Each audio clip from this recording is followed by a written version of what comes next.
What's up, everyone? Welcome back to the Last Round Boxing Podcast. You got me, Roberto. You got me, Pablo. And you got me, Asael. And this is the Last Round Boxing Podcast. We had a pretty interesting weekend of fights this past weekend. And they're very interesting. Let's start off with the Misfits card. I guess for my opinion, just sort of in the whole aspect of boxing when it comes to influencer boxing, I don't know how we went from having the best card to then now having the worst card. This Ep.8 Misfits card was probably the worst card ever.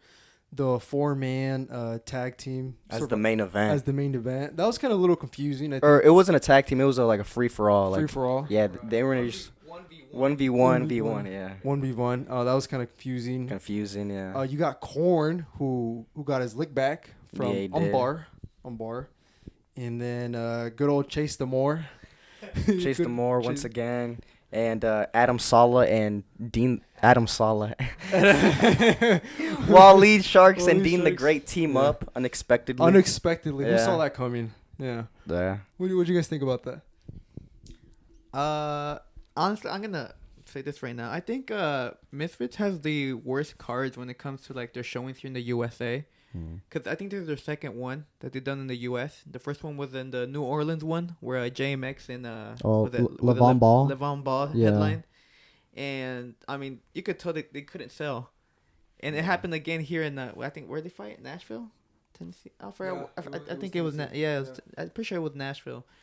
But, like, you could tell they didn't sell either. There's, like, a lot of empty seats. And also the cards wasn't that good either. I mean, I think that New Orleans one was a lot better than the one last definitely over the weekend. But yeah, there's a lot of complications with this card in the aspect of like fights getting canceled, opponents pulling out. Like for example, Rotman Jr. Yeah, what was he gonna be, the co-main event or the Coco? I think Coco. Yeah, he was supposed to be Coco against the bare knuckle heavyweight champion. He had to pull out because of an injury that he suffered. Undisclosed injury. Supposedly he released like the injury or whatever. Oh, he did? Yeah, but people are still kind of questioning them because they're like, man, come on. This ain't the first time. Yeah, this ain't the first time you pulled out. And then you also had that one dude who threw like hot dogs at his opponent. I don't know if you guys saw it. Yeah. No, not Pizza guy. He was They're supposed to fight on the prelims, if I remember. I forgot the dude's name, but he's fighting this dude called Modine. And Modine's a Muslim. And you know how Muslims, they don't eat pork? You don't pork or anything like that. He threw he threw hot disrespect. dogs. Yeah, he threw hot dogs, and it got backlash, and it turned out the fight got canceled because of that action that he did. So that fight got canceled. You also had Anthony Taylor's fight get canceled with Paul Bamba. Yeah, Paul Bamba pulled out, no? Yeah, because he didn't pass his medicals from the doctors. For fight week, Yeah, for fight week. So that fight got canceled. And so there's a lot of things that they had to juggle in place. A lot of pulled out fights. And even the event, they were supposed to announce like the headlines in a certain date, and then they kept on pushing it back, right? Because it was just they weren't even exactly sure who was gonna headline and who was in the actual fight. Because I think supposedly they were supposed to do B-Dave and Pineda as a tag team against I forgot who for the headliner. But then Pineda was having complications with visa. Fucking Mexican. And so then that's us, bro. So then ended up this whole spiel ended up becoming a survival tag. What they labeled it as a four-way match. So to be fair, you had Unbar rematch against Korn. I think this is only the third ever influencer boxer rematch that we've ever had. Because you had the KSI Logan Paul, and then you had Mick Broom against Gibb. Yeah. And then you had now Unbar versus Korn. They made history. And the thing is, this could be a trilogy fight. The first ever trilogy fight for two influencers. Is Unbar calling for the rematch for the trilogy? The thing is, there's a little controversy because right when Korn finished him off in the last round, Unbar got pushed, taken to the ropes. And there's a clip that showed the camera guy slap. That's what I He slapped Unbar for no reason. For no reason. No reason. Maybe he got mad and he bumped into the camera. Yeah. He's like, and then instinctively he like smacked him. But like, Ambar tweeted out saying like, 2v1 not fair or something like that. He's taking the piss. That's funny. That's funny. But yeah, Korn got his get back. He's really you could tell he was really happy. He made a tweet saying how like, oh, your grandfather had Ali, your father had Ali, you guys have me or some shit like that on Twitter. Gosh. You know, his natural habitat. Back on to Twitter. his bullshit. Yeah. So yeah, that right. So that was a very interesting fight that could potentially be a trilogy. You know. Going forward throughout the event, I think the other big one would have been Chase Demore making his comeback after his very controversial disqualification back in the New Orleans one, the other USA card. The thing is, you got to give props to Chase because he stepped in like 24-hour notice against a bare knuckle fighter, and you could clearly tell throughout the fight he was just there to survive. Mm-hmm. And even his coach was telling them that during, I think in between the second to the third round, his coach was telling them, oh, hold on to him, and like once the referee tells you to break, keep holding on. You know? Yeah, like stick out the jab and just like hold. The game plan was just to make it to the end of the fight. Yeah. But then that's the thing that costed him, because then in that final round, Chase Demore at one point turned his head, right? Like turned his body, and you know you can't do that in boxing, but you know he turned it, and then his opponent, I forgot what's his name, I think Alex or something like that. I don't remember the bare knuckle champion. Yeah, I don't remember his name. Anyways, hit him in the back of the head. He hit him in the back of the head, but like not on purpose, right? Because Chase, you know, turned. Yeah, it's partly Chase's fault because he kind of like allowed it to, you know, to happen. Yeah, it was his fault that happened. And Chase's coach started yelling at the referee, saying, "Hey, don't let him get hit behind the head." Got to the point he got up onto the ropes, right? He's telling him, "Hey, don't let him get in the head." Referee is like telling him stop, go down, whatever. And then like fight resumes, and then like maybe like 30 seconds later, Chase's mouth guard falls down. And so then, you know, they have to stop it, get the mouth guard in, and then that's when the referee, the coach again starts going at him. He's like, hey, like, you know, this and that. Don't let him get behind the head, blah, blah. It got to the point where the referee's like, okay, I'm done with this, right? And he waved it off. He waved it off because he's like, these dudes don't really anything. They didn't come there to fight, yeah. The funny part was that after the referee called it off, you know, the corners went inside the ring, right? And they just started dabbing each other up with the other team, you know. It was like, bro, like what? Even the commentator for I forgot his name. The commentator was calling Chase's trainer an idiot. Yeah, he's saying like, get him out of there, right? You know, because it was clearly the most unprofessional corner man I think I've ever witnessed in you know, on TV for boxing. Like no one wants to watch a fight where one of the fighters doesn't want to be there. You know, it makes the whole fight just seem like it takes the fun out of the fight. Especially when it's your trainer's fault that you get disqualified. Yeah. Because it was his trainer who was really, you know, bashing out the referee. I feel like he did it on purpose though. Probably. Yeah, because they knew they had no chance. Chase was losing the fight. It was a very sloppy fight, you know. Let's put it out there. It was not a good fight. Very sloppy. Very just a bunch of holding, hugging. He was just there to survive. Very, very, very bad fight. But I mean, I still give props to Chase for stepping in, you know, last minute and try to.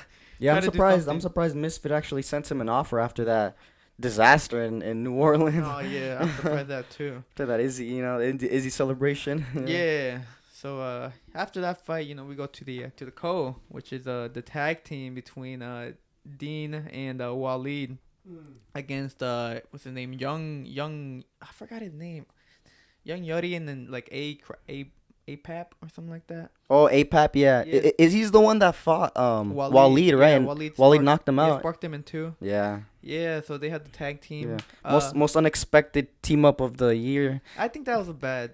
It was a choice, bad decision. A very bad choice from Misfits to do that, because I mean everyone on Twitter was really like upset about it. They're like, yo, like this ruins the whole like rivalry, or like why are they trying to do this? Well, yeah, why are they trying to make them like friends? Like, maybe not. I don't know. Yeah, cause I just didn't understand like the whole where they're trying to take this. Like I guess they wanted to make it unexpected to get people to watch it. Maybe. I think that's what I think they're trying to make a spectacle out of it. I think they were trying to make like, oh look, they keep on fighting, just like even in the build up, in the press conference, and also in the weigh-ins, Waleed and Dean kept on fighting each other. You know what I'm saying? Because they obviously don't like each other.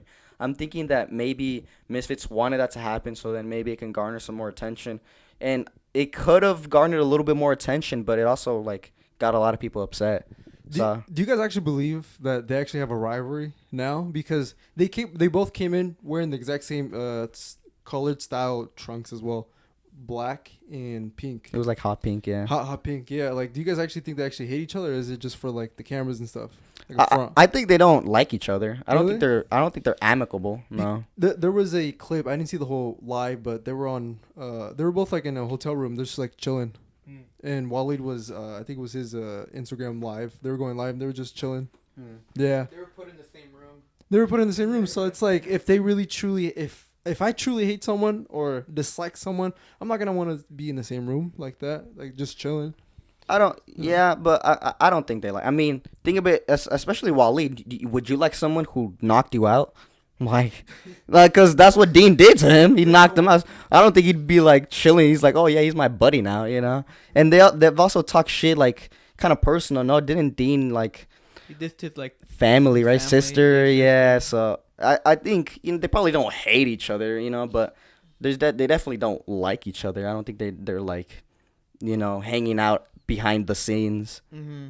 Also, like what you said, like they wanted to make a spectacle out of it. Yeah. There's no need to make a spectacle about Waleed and Dean. Like people want to see that rematch. Like there's already a lot of hype like building up for that, and I feel like it's kind of like I don't know if it did it like any I don't think it really improved on like the hype that was already made for it, because there was already so much hype. Like people were like, oh, like is this the next headliner for Misfits 08 before it got announced, and they were like, yo, it's like, because it's gonna be in the USA, and they're like, bro, that'd be perfect for Dean and Waleed, but it didn't turn out that way. So there's already a lot of hype. There was no need to do this like stunt to try to get more eyes, even though there's already like a lot of blood boiling between them, a lot of tension, a lot of backing from both of their fan base. Yeah. So yeah, it was unnecessary. I thought it was a little unnecessary to make it. I mean, when they also let's go into the fight. When they fought, surprisingly, I think his name's Luddy. I don't remember. I feel like I'm butchering his name, but he did actually really good against Dean and Waleed. He was actually pretty decent.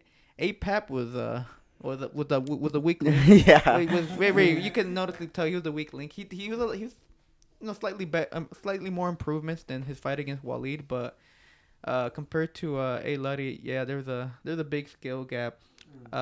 Dean ended up tweeting out saying how Luddy had supposedly a lot of amateur fights. Yeah, and Luddy I think is like 28 or 30, so he's already a grown ass man.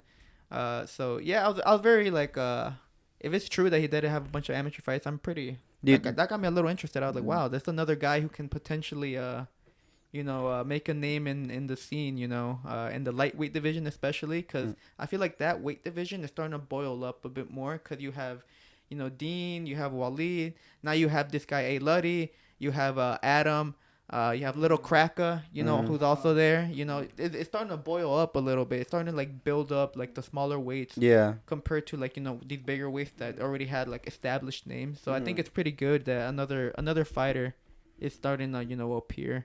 Yeah, you think it's true? You think he's has a lot of amateur fights? I think it is true. You could tell like during the fight he did it. He knew what he was doing. Yeah, he could tell he had some time in the ring. There's a point like a little like kind of viral clip in the community that was going around. When he was in the ring with Waleed, there's a point where Waleed threw like a 20 punch combination on him.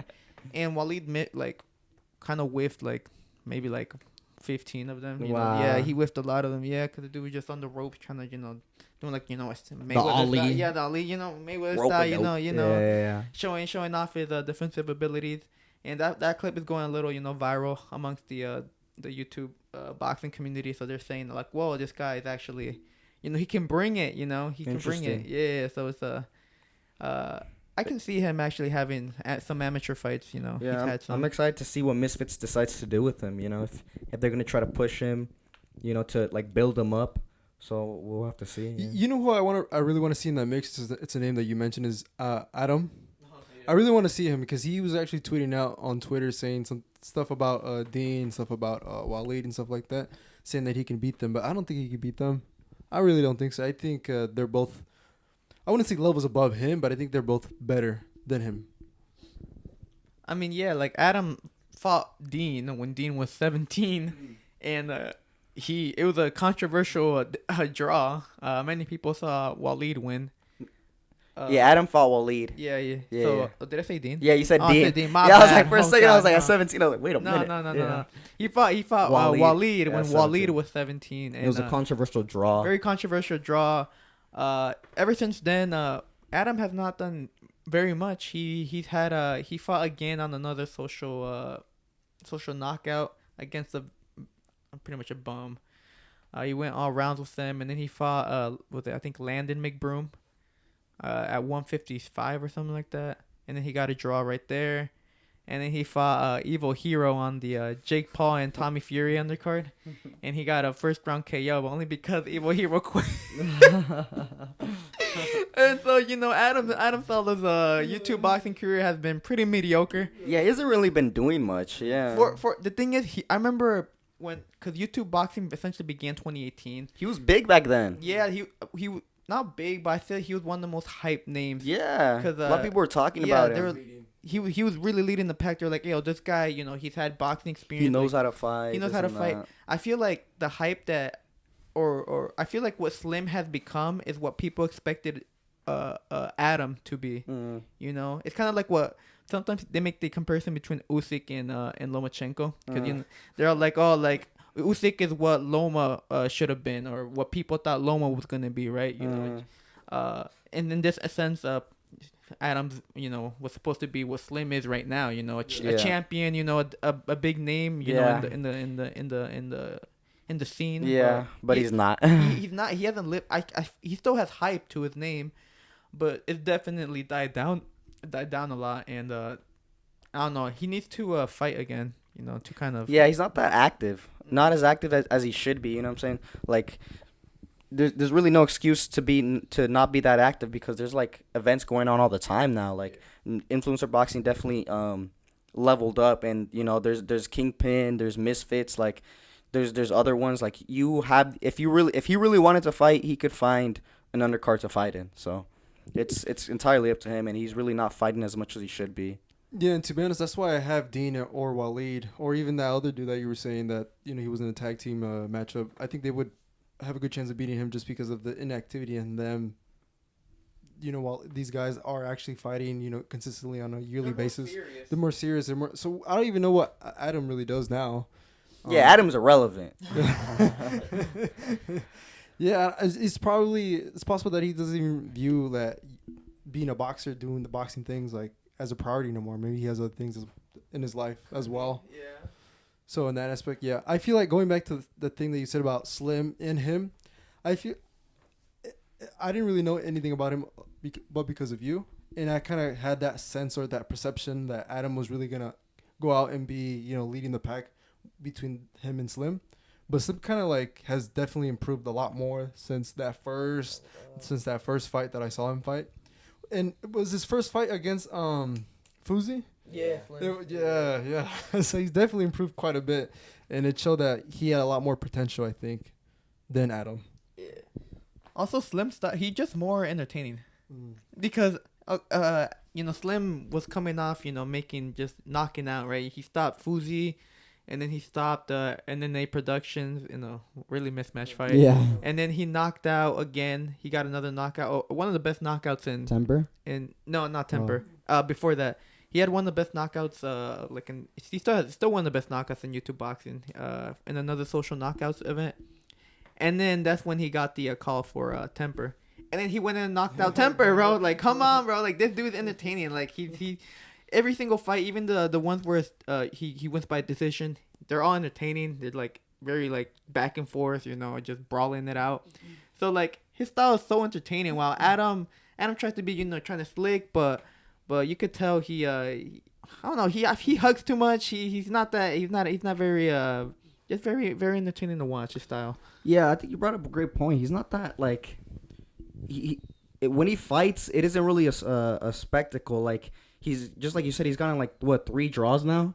Like two draws, you know what I'm saying? His fights are he doesn't even seem honestly that good. As much as he was hyped, oh, he's like an undefeated 13-0, 15-0 amateur boxer. Amateur career. But like he's not that good. He's really like if he really was that, and if he was training hard, he should be levels above. Just like you said, kind of like doing what Slim was doing, just knocking them out, or like at least overpowering them, overwhelming them. You know what I'm saying? Just showing ring IQ. He doesn't really do any of that. He gets into these fights and they're like super close and he doesn't look that good. So people are like, well, is he really that good? Are we really going to headline him? Or, you know what I'm saying? Is he going to go far? I think a lot of people lost a lot of like hope in Adam. I don't think people are really backing him up as much as they once were back in the day. Yeah, it's possible that amateur experience really just like not like a hoax, but like a cover up or whatever. It's possible that he was just that one kid that would hit the bags a couple of times and then just kind of like wander around and talk to the rest of the people at the gym and stuff like that. Because if he really did have experience, like he would be able to beat these other people who he fights on these like social knockout events or like these other easily, convincingly, yeah. Like even if he doesn't have that power to really like, you know, get that casual, that person really tune in like how Slim does. It would show like, yo, boxing, you know, jab, establishing range, distance, and everything. But no, it just seems like a regular like dude that like, here's some gloves, go entertain, like go fight this other YouTuber. It could also be that he's not taking it seriously. Maybe he's not training as much as he should be and as hard as he should be. So he could have been let's say an amateur, and you know he could have been relatively decent. But then that might have got into his head to where like he's like, oh, I don't have to train for these fights. These guys have never been in the ring. I'll just go in there and naturally, you know what I'm saying, I'll beat them and this and that. And that doesn't happen. Yeah. Thing is, like you said, like there's so many influencer cards now, so much Misfits. Like he can get in one of those cards and start building his name up again and like gain that credibility back. But he doesn't. I feel like he's all talk, you know, he's just all talk, he just likes talking, or he just prices himself out, you know, because he thinks he's a big name who deserves a big bag. He deserves a headline, and like millions of dollars. Like, no, bro, you do not deserve that. Come on, man, like let's be honest. Like, yeah, it could also just see he's not serious about it, you know. Maybe he doesn't even really want to build his name up and all this stuff. I think he wants to cash out. How old is he? almost 30s. Yeah, I think he wants to cash out. I don't think he really wants to continue this. I think he wants to have like one big bag, you know, be on a coming event of a big headliner or something like that. Because he wants like a shit ton of money, you know?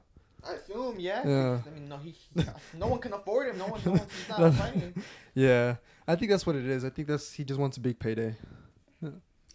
You know, a big payday would be, let's say Kingpin decides to do another tournament, and they do lightweights this time. So you could get, you know, a Dean, a Waleed in there. Like I was saying, a little Cracker, a Young Luddy, and Adam Sala in there. You know, you could have, I feel like if Misfits did a lightweight tournament, I feel like it'd be a lot more competitive, more competitive than the ones they're doing right now. Yeah, I think you're right. There's like in this Kingpin one, there's a definitive, or there's a favorite. Let's say a favorite winner. I feel like it, like that division, it'd be much more, you know, harder to tell exactly how the fights are gonna go and who's gonna win. Yeah, because I mean, you obviously have your favorites like Dean and Waleed, but then like Little Cracker, I mean. He has a pretty. He's been fighting forever. Yeah, he won the Golden Gloves, the Nationals. Yeah. But he won the Buffalo over in New York.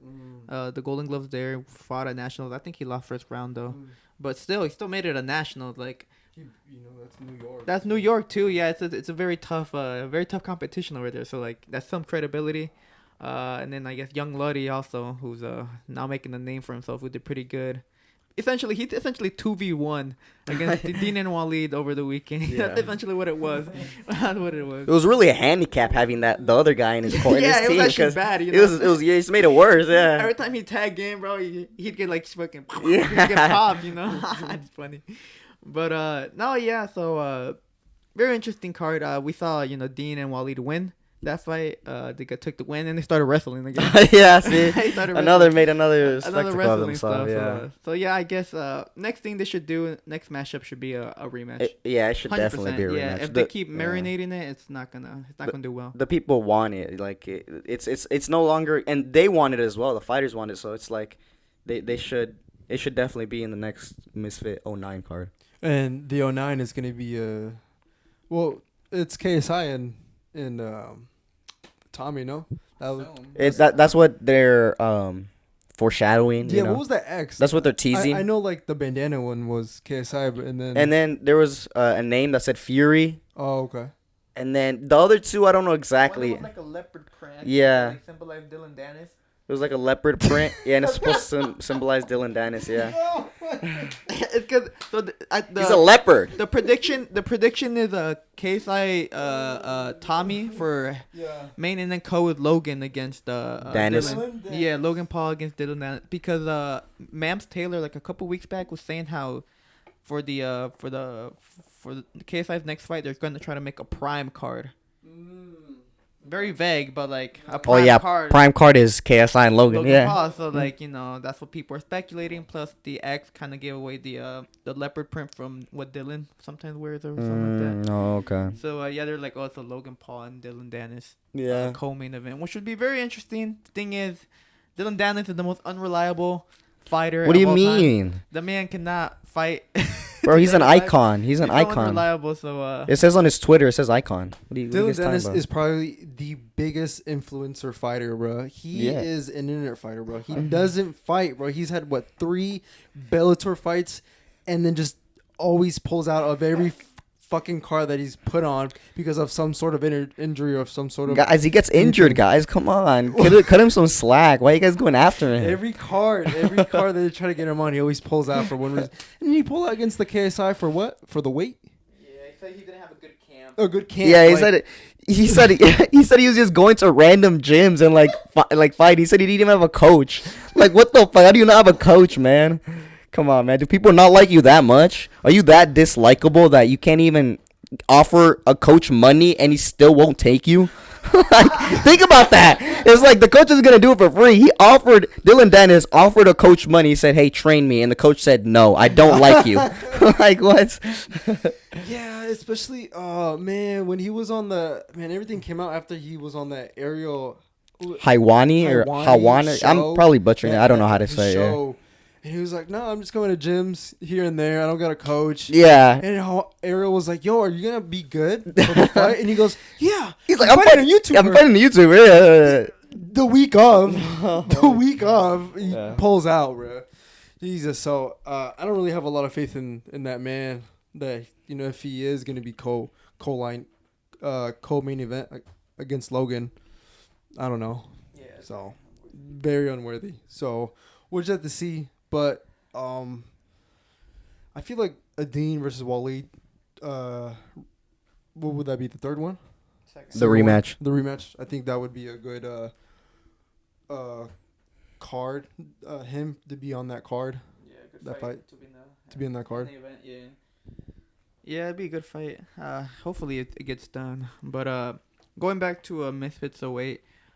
We go next to the main event. The survival tag, The headline. This is what people came to see. Yeah, they want to see what's his name? Brian Johnston, B Dave, Swarms, and Nick Lamau.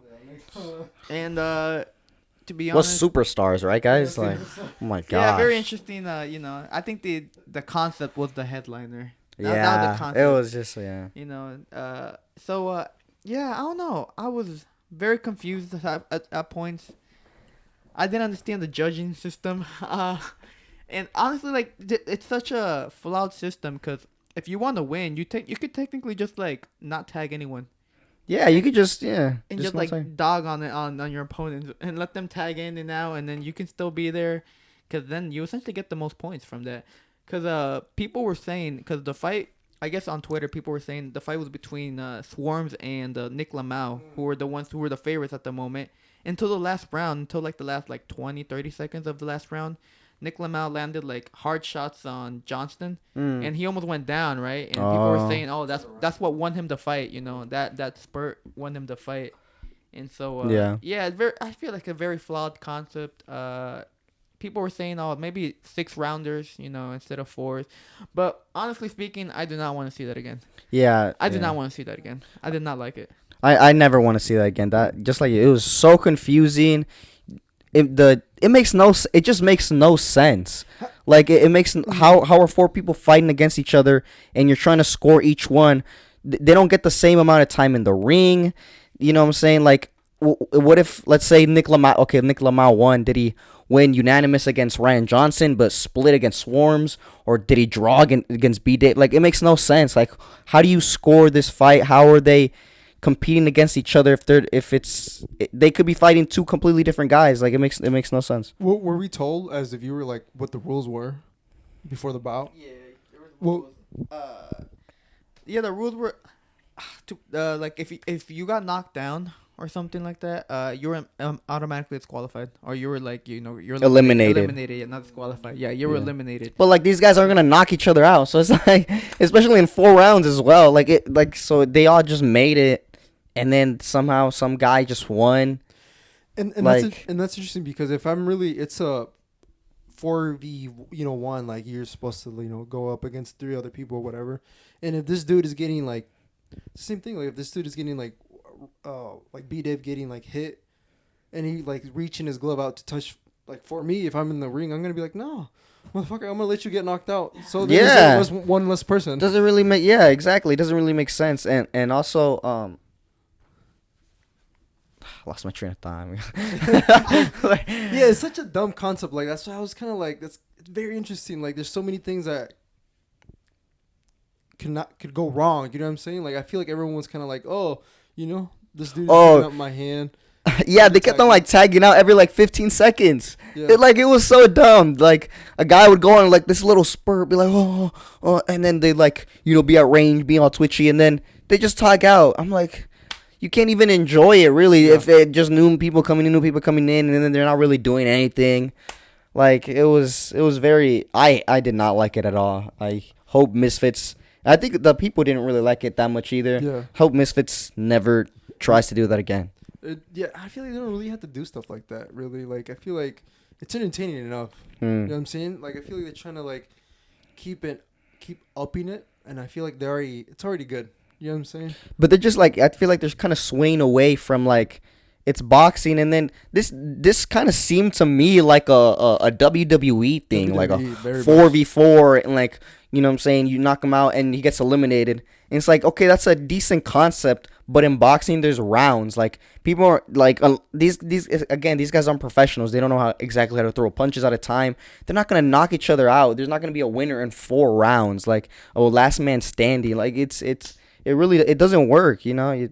This seemed like a stunt from WWE. They took like the playbooker of it. It was one of those ideas that it's much more better on paper than actually in actuality, reality. Yeah. Yeah, so, and I think that has a lot to say also about Misfits. I think they do sometimes, like, they do really good events, and then they do bad events. And I feel like they only have, like, a couple of guys that, like, have a really big name and, like, headline, and then they build, like, the card around them. But then in the next one, it's just, like, not that good. Like, this event was, in my personal opinion, this event was their worst. Yeah. But I'm sure their next one, 09, is going to be amazing because KSI's in there. They're going to have amazing cards. It's the amazing fights. It's going to be really well put together, well thought out. So they're kind of like a 50-50 unless they have like a big name. Yeah, a big name headlining like a KSI or like a Logan Paul or something. They have a big name, a Salt Poppy. The card really isn't going to be that good. Like, This was a very weak Misfits event. It was super weak, especially in comparison to Kingpin that happened just last week. Like it was not good. Yeah, the Kingpin tournament was a lot better last week. Completely overshadowed this, completely. But also, I mean, you can make the argument that it's still growing.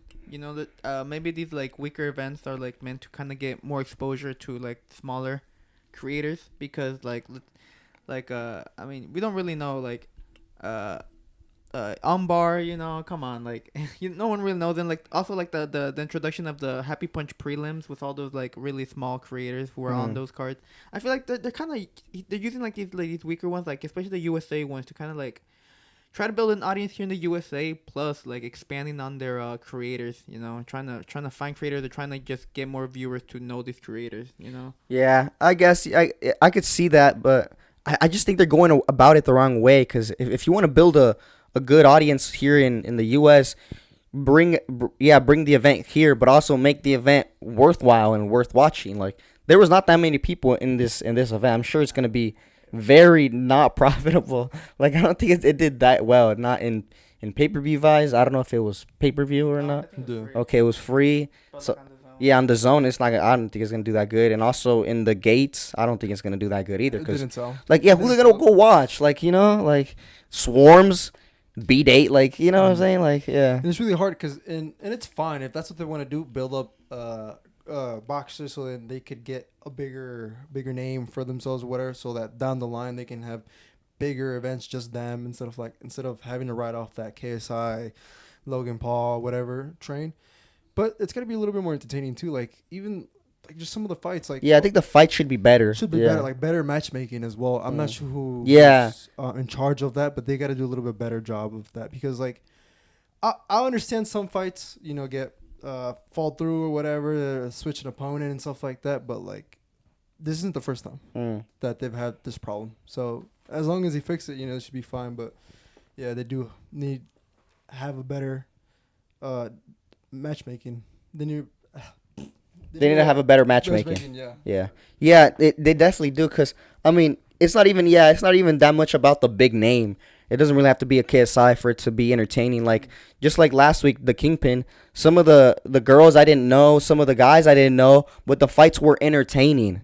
So and that was just strictly boxing. Like they have to understand, it could be just strictly regular boxing, but if it's really good matchmaking, it could be entertaining for everybody. So definitely they need to work on their matchmaking and not putting these like yeah, maybe they need to expand a little bit more, because if they're just focusing like on creators, like you're a creator but you gotta have like 10K followers on this social media platform, like then we don't want you.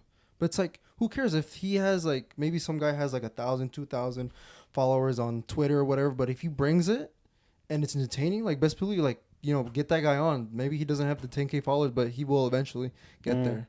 So I think maybe they're focusing too much on other things, maybe like followers, than actual like, you know, and their audience, then like, you know, they're actual like they can fight or not. Yeah, they're not making good fights. They're trying to just make like spectacles like circus, you know what I'm saying? Just like, oh my gosh, look, a four you know what I'm saying? Oh my, a Survivor tag.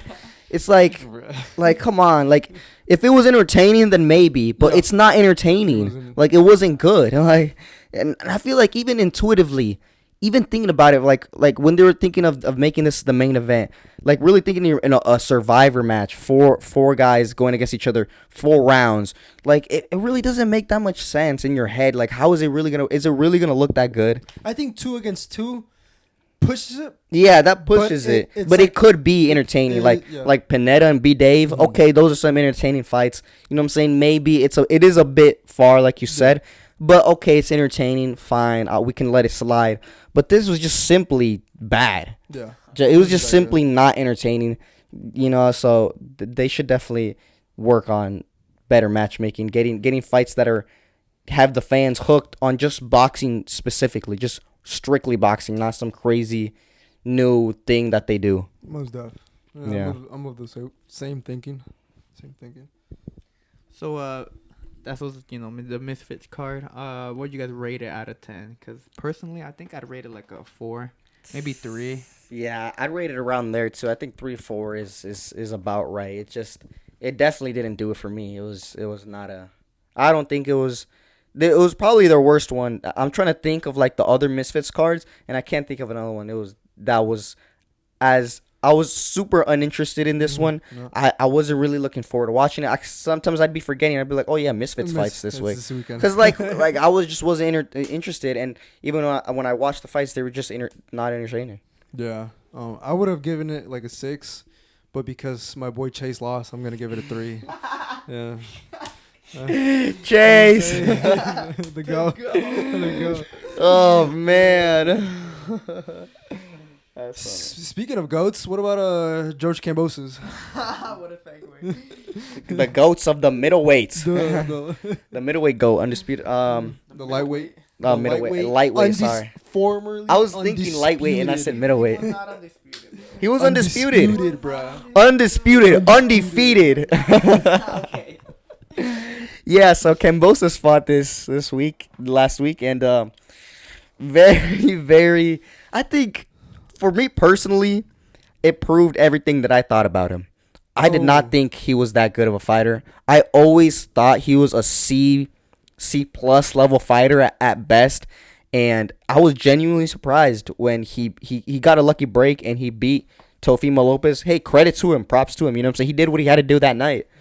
And so when that fight happened, I started looking into him.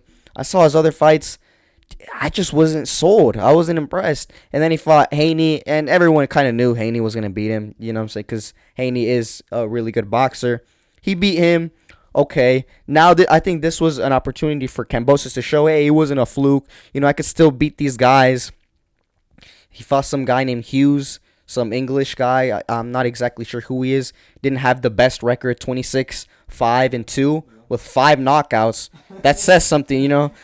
And Hughes beat him. Yeah. Like this was a robbery. Hughes definitely beat him. I think the fight was not close at all. Kambossos fought horribly. He was throwing punches, kept on getting out of position whenever he threw his right hand. He just whiffed a lot and just getting countered beautifully by Hughes. Hughes was completely in control 95% of the fight. Only in short spurts did Kambossos ever do good. His speed was all right, but there was no accuracy with it, no precision. He was just kind of throwing to throw, and it just seemed he was running around trying to chase Hughes, not really being able to do it effectively either. Yeah. I think this showed me that what I always thought, that Kambossos is a C plus level fighter, and if he wants to fight in the world championship level with these guys like Shakur Stevenson, Tank Davis, even Ryan Garcia, even though Ryan Garcia now moved up in weight, I think it's going to go very badly for him, and he doesn't have a shot at winning any world titles anytime soon. No, yeah, based on the performance that we saw over the weekend of Kambossos, it kind of shows that a bad night does exist in boxing in this aspect of Teofimo Lopez. Yeah, absolutely. Because you base off Teofimo's last performance. Yeah, like think about it. Compared to Kambossos' performance, like he beat the king of 140, Lopez, and then Kambossos is the guy that makes no sense. Think about it, like boxing. Man. What? Yeah, you can have a bad night. Yeah. It showed that. I mean, yeah, Teofimo had a lot of issues going into that fight either way, but I mean. Damn, like it showed, like, oh my god, like he really did have a bad night, like a really bad night. Really bad night, you know. One that really taints his career, you know, or taints his record a lot, because they're like, man, you really lost against this guy, against Kambossos, a C level fighter. The thing is, that fight against Teofimo really gave Kambossos like his career, not his career, but the ego, because he was like, I'm the top dog, you know.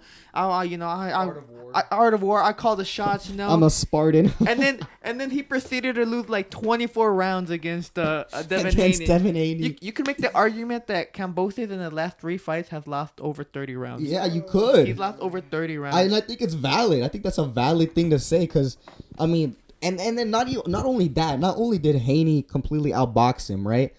He started whooping his ass. In that second fight, he started hurting him. Yeah, there was. And when is the last time you hear that? Devin Haney hurting, knocking out somebody. Like it goes. They still replay. Hey, they still replay that big knockout that he had, because he doesn't get knockouts like that. So it's like this. It was sad to see Kambossos go out like this. Like people everywhere, like the whole community is calling robbery. Twitter, Twitter is calling robbery. People are saying that Kambossos just completely was a very terrible performance by him. Yeah. So Yeah, he couldn't. There was no answer for Hughes. Like he couldn't figure it out. Actually, even at some points, I think he was purposely using his head in order to sort of like be able to land something because he wasn't able to land anything. Most of his punches were off. He kept not measuring the distance correctly, or completely horrible. Yeah. Or he would be too close with inside, and then nothing would happen. So. I believe Lopez should have beaten Kambossos. Should have knocked him out. He should have knocked him out. And I think that's what I was thinking prior. I was like, oh, Lopez is going to destroy Kambossos. But, as what you said before, having a bad night, having a bad training camp, not having personal issues. Personal issues, like that definitely has such a big effect on an athlete. On your performance. Especially for boxing. Like, oh, my God. Like, completely, it was like night and day. Yeah. It's it's kind of funny to see. This is the guy that beat Lopez, and then him getting completely outboxed by a relatively unknown. Like I don't think you could go to a boxing fan, right, and tell him, hey, do you know who was his name? Max? I think it was Maxi or something like that. Maxi Hughes. Yeah. Do you know who Maxi Hughes is? They'd be like, no. Like, I mean, and his record, doesn't really speak that highly of him either. So, with those 5 knockouts, even though he was hurting Kambossos at some point. Stun it definitely rocked him. Yeah, one of those definitely rocked him. So, Kambossos is his career and his path right now is very shaky. So that's how bad of a performance he did. Like, not only does Shakur was there at ringside. Oh, Shakur, yeah. Shakur was there at ringside. He tweeted out, he was like, "Yeah, this ain't it." Like he literally said, "I'm not gonna fight this dude." Dude, Shakur would whoop him. I think Shakur would stop him probably. It would stop him. I think it'd stop him. Yeah, Kambossos would just keep on missing. Shakur would just counter him beautifully. And then it just start pressure, beautiful counters. Kambossos is going to be like, no. I mean, Hughes was a southpaw, and he was outboxing Kambossos. Yeah. Imagine a master boxer like Shakur Stevenson, who's also a southpaw. Literally mastered range. Like, he's just gonna pick you apart. He's gonna destroy him. Yeah. I think, I agree. He would stop Kambossos. He'd stop him, yeah. He would stop him. And then, I saw that altercation. No, it wasn't really an altercation, but you know what I'm saying? The back and forth that Kambossos had with Shakur Stevenson. It was so funny because you could tell Shakur I had a big grin on his face, like, I'm gonna whip your ass. Like, he was even telling his dad, he's like, I'm gonna whoop your son's ass. Like, oh my gosh. And this is another thing I actually wanted to talk about, because Shakur Stevenson, what is he, 5'6"? 5'7"? Okay, well, let's say 5'7", even though, let's say 5'7". They list Kambossos as 5'9", and they were the exact same fucking height. Like the Kambossos is not a big guy either for that weight class. No. So like he really has no advantage. He has nothing that can that he can point to that he's like, hey, my speed or my accuracy can put me in can match these world championship guys. Like Shakur Stevenson, his range is distance, distance control, his counter punching. This is what makes him really good. Yeah. Kambossos, he doesn't really have anything special that makes him at that world championship level, other than, let's say, grit. But at that point, everyone has grit, Hey, man, he sparred Manny Pacquiao. That's what he has over these other guys. He has that experience. He sparred Manny Pacquiao. He did. Hey, he got in the ring with the legend. So maybe, what I'm saying, maybe you can point to that. But you bring a good point. Like, there's not like a pros and cons list. Like, yeah, he doesn't have like that boom. His biggest thing is grit, but not even that. It's not even like, yo, I'm gonna go all out. Like, it's not even that. Knocked out. Or if I get hurt, I get hurt. Wilder grit, type of stuff. Stuff like that. Yeah, like, you go for broke. Like, he does. It's not like he goes for broke and like, oh shit, like things change. Like, there's been a situation where like he's losing and he goes, fuck it, I'm gonna go out there, and if I get knocked out, I get knocked out. And he changes like the fight completely, the narrative. Yeah, like not even that. Like, he's able to get stopped by it. Like, he literally gets gets like stunned and stuff. It like literally just in this fight, he knows. I know even though in his post fight interview he said, "Oh yeah, no, I was winning this fight, but the other guy did good. A few good rounds doesn't win the fight. Yeah, this and that. But everyone saw the fight. Oh, even when you're in the ring, if you're like performing like your best, even if you're outclassing or if it's a close fight. he knows deep down that the fight was really close. He knows deep down that he was not doing that good, and he knows deep down, and so he knows that, right? Yeah. But he didn't in the last couple rounds be like, "Fuck it, I gotta go, I gotta go all the way and start." You know what I'm saying? Putting pressure and just start throwing hands. No, so he has grit, but it's not like he's gonna go for broke when he feels it, and he definitely felt it last night when he feels like the fight's slipping away from him. Yeah. And they probably told him that, hey, just if you just get the win, we'll probably get you in a fight with Shakur. I think that's probably what they were. I don't want that fight, bro. Yeah, no one wants that fight, but that's probably what they were telling him, and he was like, yeah, at least these judges got me. So. Well, I think that it seems more and more apparent that Devin Haney is gonna go up in weight and vacate his That's titles. what it seems like. Yeah. Even Bill Haney, I think, said something last night or this past weekend, something along the lines of, we're probably gonna move up in weight, go for Prograis, and hopefully beat Prograis and then Lopez. Yeah. So then we'll see about that. So then, that puts into the title, and this fight was a title eliminator. Yeah. But I think aren't they trying to do Shakur Stevenson against Loma for the vacant? I would rather see that than. I think they are. I feel like they've said that before. Yeah. Because so then that'd be the vacant. They'd fight, and whoever wins, Kambossos would challenge because he'd be the, he's the mandatory. He'd challenge for the title, and whoever wins that fight between Stevenson and Loma, Kambossos has no shot against them. So none of the guys. Yeah. He's not gonna be touching a world championship anytime soon. Yeah. Poor guy. I mean, that's the blessing and the curse of something like something that happened to him. Like, he got undisputed. He got undisputed. He beat the top dog at 135, and then now his career. Now everyone's talking shit about him. His career is not his career. He definitely still has fights, but there's definitely a question mark. Yeah, a shift in his big question mark. Yeah, shift in his image after this fight, because this image did not. This was a fight for him to, show out, knock him out, be the next in line, call for the champion. Hey, you're next. I'm gonna do this. No, now it's overshadowed by. You lost, bro. This was a robbery, bro. They handed you this fight. 117, 111 is crazy for Kambossos. They handed you this fight. And this is another thing. They took a long time announcing the scorecard. I was watching the fight, and it ended and everything, and they got in the center of the ring. Out of nowhere, ads started running. Again, I was like, wait a minute, what is going on? And ads ran for quite some time. Finally, they came back to the fight, and they were still standing around there.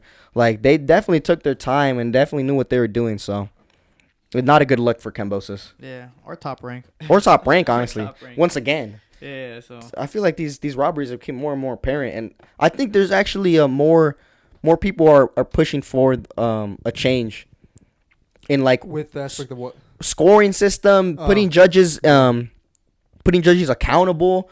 Like, I feel like this is happening a lot now, and like everyone is commenting on it. Now the commentators commenting on it. I was watching a little of the post show, and Bradley and boxing, all the art of boxing. Yeah, and they were all talking about it. Like, something has to be done, for these judges to think to themselves, oh, I can't do this anymore. I can't just rob them anymore. Yeah, not even that, and it's not just the judges, but it's also the referee. Sometimes the referee. The ref as well. A huge part in order, like, maybe sometimes, like, a fighter has a specific strategy in mind, and then the refs kind of shuts it down, like, don't do that, don't do this, don't do that, and just changes the outcome of the fight completely as well. And it's the same thing. It stems from the conversation of the main idea of accountability.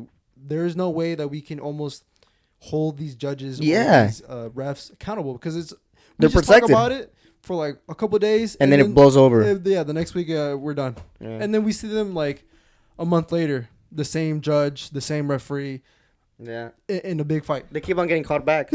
So then they're like, I mean, I don't care. Yeah, all I gotta do is take a few heat for like a few days, then it blows over. Yeah. So there should definitely be something. Something needs to be done. Everyone was talking about it last night. Shakur was even commenting on it. Bradley was commenting on it. Everyone on Twitter was commenting on it. So hopefully, what I'm saying, something happens to where these organizations start getting held accountable for the injustice that they do, because look at Hughes, man. Yeah, No one yeah. knew who he was, and He deserved that fight. He should have won. He should have won. He should have won. came back. Yeah. He should have gone back to England with the belt on his waist and being the next mandatory. But now what's gonna happen to him? Like it's so unfair for him.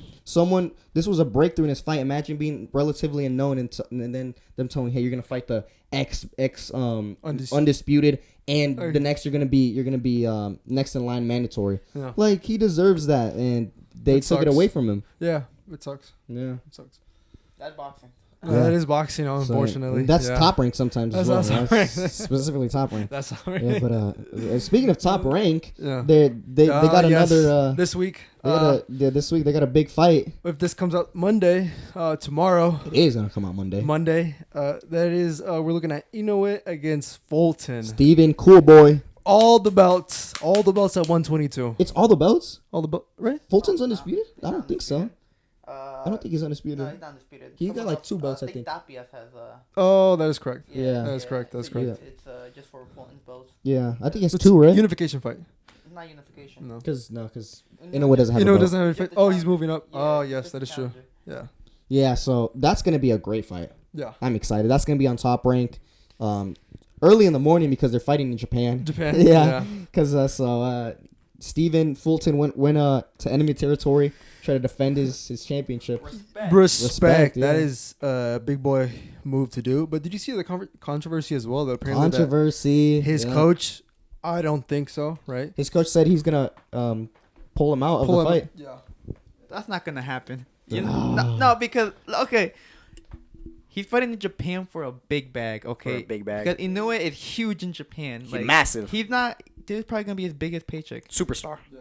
Oh, definitely. Yeah, so Fulton's not gonna take the option of backing out when he's gonna get a big bag. Especially after a 6-month training camp, 8-month training camp. You know what I'm saying? Long training camp. Yeah, like he's not just gonna let all that go to waste. But it's something that they're really gonna keep in mind going into that fight day is the hand wraps. Yeah, that's one complaint. Thing, and that's true. That as a professional myself, they tell me you can't have tape. You can't put tape first on the hands. Like, that's illegal.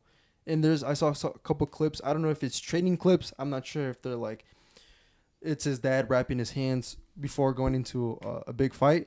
But he does tend to like put quite a bit of tape around like the whole hand, like just like one layer of tape around Inoue's hand, and then he puts on the gauze. Yeah, it was the fight for Donaire. Oh. It was Donaire's fight. I saw a clip of him getting wrapped up, and Donaire's team was there. Well, isn't it just also based on the country? Because it's based on rules. Rules of the country. Because some countries probably allow it, some others don't. I feel like most countries don't. But no, and also it's a bit hard to say because people have done that before though. Like, I know Canelo's done that before. I don't know if it's necessarily illegal. I know something called double stacking is illegal, and that's something a bit different. Double stacking is where you put tape and then you put gauze and then you put tape again and then you put gauze again and then put tape. That's wild. It's like you put like a double layer. So they were actually talking about this. Bernardo Osuna, Tim Bradley, the Top Rank commentators, they're talking about this, about like how illegal it was, and Bernardo said stacking isn't illegal, but double stacking is illegal. So like you can stacking isn't necessarily. I think it's illegal in some places, some commissions, some this, but in Japan he said it wasn't illegal, but double stacking is illegal. So I'm not exactly sure what's gonna happen now. If because obviously it's traditional that whenever a fighter's getting wrapped, the opposite team comes and watches, and after voicing their concerns, I don't know if once they go in and see that, I'm pretty sure Inoue is gonna do it again, they're gonna be like, yo, what the fuck? Yeah. So I don't know. It's pretty interesting. It's one of those things that's hard to say because talking about illegal stuff, stacking this and that. I've seen people do it before. I've seen people put tape on their wrist, and it was only on the wrist. The clip that I saw was Inoue putting tape from like here to up here. He got some on his thumb and got some under here, but he didn't put any on his knuckles. Yeah, no, he didn't that's put the any. one thing that's like a big no. Yeah, he just put it on his wrist, and people are saying that's like wrist protection, this and that. but it does. I could see how it could form like a cat. Like, you know, it makes it tough. Hey, no wonder he's knocking everyone out, huh? Yeah, and like it makes it. But not only that, like when you throw a punch, basically it's all energy, right? So it's all energy being transferred through your body. Once you hit something, if your wrist, or if pretty much anything like is unstable and like moves, that's energy lost. That's energy lost. Yeah. That's power that could have been, you know what I'm saying, transferred to your opponent. So obviously, whenever you're punching something, the best thing to do is punch through it, right, and keep it as still and as hard as possible. So no energy is lost between the energy exchange from your fist to his face. So that could help stabilizing your wrist whenever you punch, not losing any sort of, you know, energy whenever you hit your opponent. Could you also make the argument that it could also give you insane knockout power? No. Maybe that's why Inoue is not going to. No, definitely. Inoue definitely. That's why they call him a monster, bro. Yeah, no. Yeah. That boy still definitely has natural power, but there could be something to be said about that. I'm not exactly sure. Again, I'm not none of us are experts on each commission's rules and regulations regarding hand wraps, or within a country as well. Or within a country, you know what I'm saying? So it's one of those things that's a bit nuanced. It's a bit hard to say either way. But we'll see what happens. They definitely voiced their concern in a loud way. So in the press conference, yeah, we'll see. Yeah, and it's mind game. Made a big threat as well, saying I'll pull my fighter out. Yeah, so. They didn't want to do that. But well, predictions for the fight. I think I have Inoue. I think without him cheating, I think Fulton got him. I got Inoue too. I got him. I can see a decision win for him. Honestly, I think he beats him decision. Unanimous or split? That's a little tough right there. That's the thing, because I think Fulton for sure is gonna get the better of him in the first early rounds, because he's just gonna be more sharper.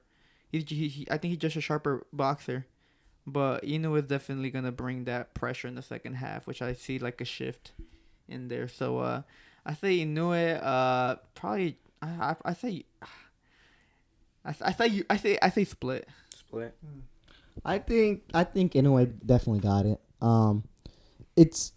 This is one of those. I mean, there's always going to be some questions because he's moving up in weight. You know, is the power moving up with him? Is agility? Is he going to be able to take the punch from these bigger guys? All of this, there's always questions. But I think he should be fine moving up to this weight. He is a pretty big guy for 118. He's a small guy. For 118, he was a pretty big guy. Big guy, but he's 5'5". Well, Fulton isn't that tall either. He's not that tall. Yeah, he's not that tall either. No. And I mean, He beat Donaire, which Donaire was 122, 120, you know. So highest was 126. 126, yeah. So he's beating bigger guys. So I think personally he should be fine moving to the 122. His power should be there. Agility should be able to take their punch. Everything should be fine. So now just going based off their skills, I think Inoue should beat him, and I think he has the opportunity to stop him. I think he could stop him. Think so? I'm not sure about stopping because Fulton is gonna come there to fight. Like his Inoue's last fight against Butler, yeah. It went to he actually did knock him out. He stopped him. He did stop him. There was a little bit but it was kind of hard because Butler was just running away. He was high guard, and Inoue wasn't shining as he usually shines. But that's because his opponent didn't want to be there. He didn't want to fight. Well, he made it very difficult for him to even, you know. Well, is that how you see Fulton fight? No, this is why I bring that up, because people might point to that and be like, oh, in a way, you know, didn't do that well. It's because his opponent didn't want to fight. Now going up against Fulton, I think Fulton is very confident in himself. I think he's definitely going to want to bring the fight and be there to win. He's a winner at the end of the day. He's a world champion. So I think he's going to go in there with the intentions of trying to beat him. And in a way, I just see him having much better precision, much better footwork, and being able to land the big punches. And I think his power will translate to 122, and he has the ability to stop Fulton. That's actually interesting that you say, because I believe that Fulton, in order for him to win this fight, I think he will have to rely on his boxing skills. If especially for sure, if he feels like, Inoue is the deal, like his power is legit, it's still transferred, I still feel it, even though he's coming up a weight class. Mm. But if not, then I feel like he'll then try to dog him out. But I think at beginning he'll try to like use his boxing skills and whatnot. Yeah, but I mean we'll see because I mean Fulton in his fight against Figueroa fought completely different. Well, that's because it's Figueroa style. Stylistically, it's a terrible matchup for Fulton. But I don't think he had to, but yes, he did. he could have boxed more. He was trying to like slug with him. That's harder when you fight a guy who fights like that, who's taller than you, longer than you. His style is just like clear, big output. Yeah. So Fulton's best style is to play into the hands of his opponent. No, I'm just saying he had a fight. No, like that. Just Figueroa's style makes you not fight your style. He brings you into his fight. I don't think. Well, I mean that's not a very good thing to happen. When you go into the ring, you should want to implement your style, your game plan, your everything. So having someone, and that was a controversial fight to begin with because some people thought Figueroa won. I feel like you're giving too much. I don't think you're giving Fulton that much props, bro. No, I am. I think, dude, Fulton is the best boxer. I think that Inoue is gonna fight. Definitely. Easily, bro. I don't think you're giving. I feel like you're not giving that much credit, man. I don't think you're gonna. I'm telling you right now. I don't think it's because it's gonna be a lot. It's gonna be a lot closer than you think. I think. I don't think so. Yeah, it's gonna be a lot closer. Yeah, Fulton's a master boxer, bro. He's a very really crafty guy, bro. He knows how to box. He's really. I know he knows how to box, but I don't see him doing.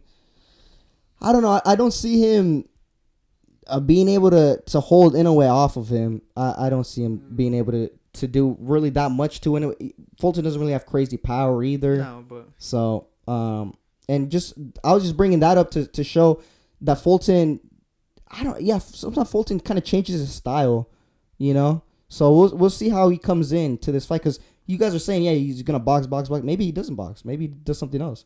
Because he surprised me when he was fighting Figueroa and started, fighting him like that. I was surprised. I was like, damn, Fulton doesn't fight like this, So we'll see. We'll have to see what Inoue does today. Because if he changes to his opponents, we'll see. Yeah, Fulton, he's actually kind of a special boxer. He has a little bit of everything. He can box, speedy, counter punch. He has good ring IQ. And he has some pop to his punches as well. So, but I believe that his style is more of a boxing type. If the opponent comes too much, then he has the capability of standing his ground a little bit more than like maybe say a Devin Haney who boxes a lot more but can't stand being in the pocket for too long, because he could get hurt or whatever. Plus, Fulton did show he has somewhat of a chin as well against Figueroa. Yeah, because he's just a big guy. Yeah, so he has a lot of things within his arsenal that could pull him through, but I believe boxing and speed will be his main thing. Yeah. Well, we'll see. I see. got Inoue winning by TKO. I think we all got Inoue. The later rounds. We all got Inoue. Decision. I believe you have stoppage. I have stoppage. Yeah. I have a decision. Decision for Inoue. Well, yeah. All right. Well, I think we got it. Yeah. Some future fights. Hopefully the fight's good. Fights. Yeah. Hopefully. Oh, and then we didn't even get to talk about it, but I guess let's just throw in our quick opinion about Errol Spence and Terrence Crawford as well. Oh, yeah, that's next. That's also this weekend. Next week. I got the big fish. Big fish. Strap season. Texas. Houston, Texas, baby. Dallas. Sorry about Dallas. Dallas. Yeah, that is Charlie. Yeah, Dallas, Texas, baby. I got Errol Spence Jr. The Truth. Crawfish. So yeah, I hopefully I'm backing my boy up. Hopefully he wins. I got him just being too big, too much activity, just better inside pocket fighting, everything better than Crawford. I think he's just gonna be able to do what he wants to do in that ring. Yeah, I got Errol Spence. I think he stops him. I don't think there's gonna. Regardless, there's not gonna be a decision for this fight. Either Spence knocks out Crawford or Crawford knocks out Spence. Or they're both coming in hot. They're coming in hot. So I think Errol Spence is gonna stop him. I think he's gonna stop him. No knockout, but stoppage. Yeah, he's one of those guys that just keeps on coming forward and he just breaks down his opponents. I think he's just gonna break down Crawford. Yeah, I think it'd be if he stops Crawford, which I don't really think so. I think Crawford is pretty much his ring IQ is really just super high. He's able to adapt and change, and not only that, but he's also very athletic for a boxer. That it allows him, gives him the capabilities to do other things while trying to like change or adapt to the situation that's presented to him. But and I think he'll be able to figure out a way to kind of like survive. But I think Spence will just break him down. I would say like a unanimous decision for Earl Spence. Yeah, I don't think definitely Crawford is not gonna quit, and his corner isn't gonna quit either. They're not gonna like. Let's say he starts breaking him down, he's just whipping him. I don't think they're gonna stop the fight, and I don't think the ref's gonna stop the fight either. I think Crawford's gonna be able to hang in there just as much as the ref doesn't stop the fight. But they probably should stop the fight, his corner or something, maybe because he's not gonna win the fight. But they're not gonna stop. They're gonna be like, "Come on, you can do it, bro." So Bo Mag's gonna be like, "Come on, bro." So, but no, I got Spence breaking him down little by little. Just he's gonna start wailing on him. His combination work, his inside work, body work. Oh my, it's just gonna be too much for Crawford. Yeah, it's gonna show that Spence is gonna be huge. Huge. Spence is gonna look People don't realize enormous, that. bro. Spence is a big boy. A big fish. So Big crawfish. All right. Well, let's just end it here. Let us know what you guys think. Inoue, Fulton, Spence versus Crawford, and then who else you guys would like to see on the Misfits 808 card? 809 card. 809 card. Until then, it's been your boy Roberto, Pablo. Asal. and this is the last round.